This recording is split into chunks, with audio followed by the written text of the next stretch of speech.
कल एमपी में बुधनी और विजयपुर में उपचुनाव के लिए मतदान होगा। बीजेपी और कांग्रेस ने प्रचार में खूब दम लगाया है। अब जनता को तय करना है किसे वो अपना नेता चुनती है। विजयपुर विधानसभा में आदिवासी लोगों पर फायरिंग की घटना पर सियासत हाई हो गई है। कांग्रेस ने बीजेपी पर बड़ा हमला बोला है और कहा है कि जीत के लिए बीजेपी खौफ पैदा करना चाहती है। कुल मिलाकर वोटिंग से पहले गोलीकांड की उलझी पहेली पर सियासी तकरार जारी। और हमारे आज के महत्वपूर्ण सवाल है चर्चा को आगे बढ़ाएंगे और सबसे पहले आपको अपने खास मेहमानों से मिला देते हैं। राजनीतिक विश्लेषक तनुज दीक्षित जी हमारे साथ हैं। आपका भी बहुत स्वागत है और इसी सवाल को लेकर मैं तनुज दीक्षित जी के पास जाऊंगा। तनुज दीक्षित जी, ना केवल विजयपुर सीट बल्कि हम कहें बुधनी सीट भी नाक का सवाल ही है। हालांकि अमूमन उपचुनाव में होता यह है कि सत्ताधारी दल के पक्ष में थोड़ा सा झुकाव ज्यादा होता है, फिर भी गणित ऐसा लग रहा है कि उलझा हुआ है। तनुज जी देखिए, सबसे पहले विजयपुर की अगर बात करें तो विजयपुर क्योंकि शिवपुर से महज 3 किलोमीटर दूर कॉन्स्टिट्यूएंसी की बॉर्डर है, जो एक बहुत महत्वपूर्ण विषय है।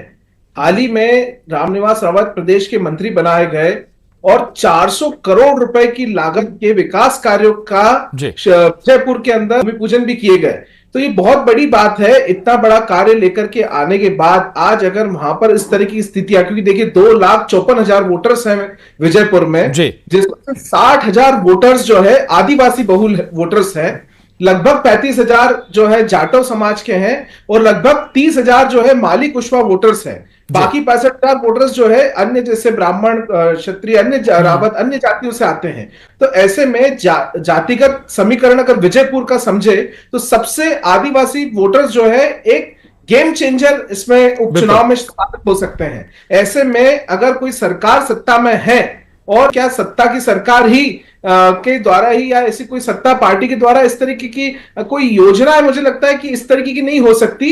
निश्चित रूप से ये कोई षड्यंत्र है जिसका शिकार वहां पर हुए हैं लोग और इसकी जांच होगी और निश्चित रूप से आगे कार्रवाई भी होगी, एफआईआर भी होंगी इन पे।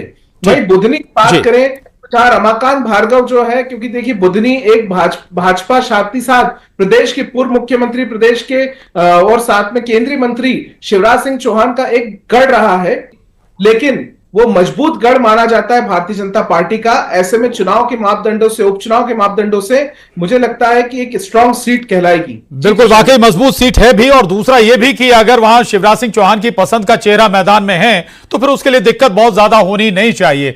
तनुज दीक्षित जी, बहुत कम शब्दों में कि आखिर वाकई क्या इन 2 बाई इलेक्शन से एक ऊर्जा तलाश रही है, ऑक्सीजन तलाश रही कांग्रेस, चूंकि लोकसभा हो विधानसभा हो लगातार हार का मुंह देखना पड़ा है कांग्रेस को। प्रशांत जी, कम शब्दों में अगर अमरवाड़ा का भी चुनाव फिर बात कर लें एक बार बाय इलेक्शन को, और यही एक चीज है कि कांग्रेस की जिस तरीके से 2023 के जो विधानसभा के चुनाव हुए बाद से लगातार कांग्रेस के जो बड़े नेता हैं, विधायक है, कई शहर के महापौर है, कई सारे लगभग 4 लाख के आसपास ऐसी सूचना है कि कार्यकर्ताओं ने भारतीय जनता पार्टी को ज्वाइन किया है। इसका मतलब बहुत स्पष्ट है कि कांग्रेस को नींव की तलाश है और निश्चित रूप से चुनाव जो है वाकई ऊर्जा की तलाश में है कांग्रेस। और इन 2 बाई इलेक्शन से मध्य प्रदेश में ये कोशिश जारी है कांग्रेस की।